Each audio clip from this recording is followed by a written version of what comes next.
This is question 19 on your study guide. It says graph and label each figure under the dilation. So we have a triangle here, ABC, and I'm going to graph it first. So here's A, B, and then C, A, B, C. And our dilation is k equals 2.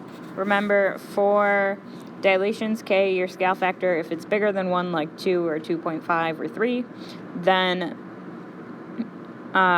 your shape will get bigger.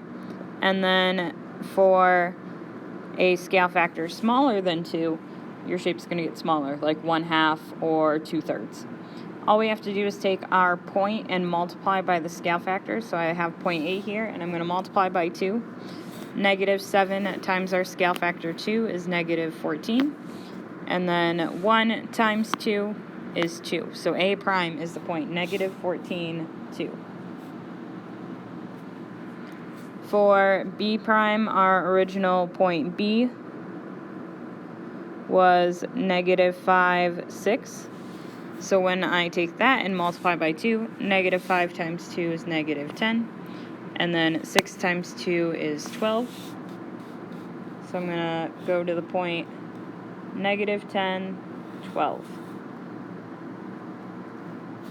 And this is B prime.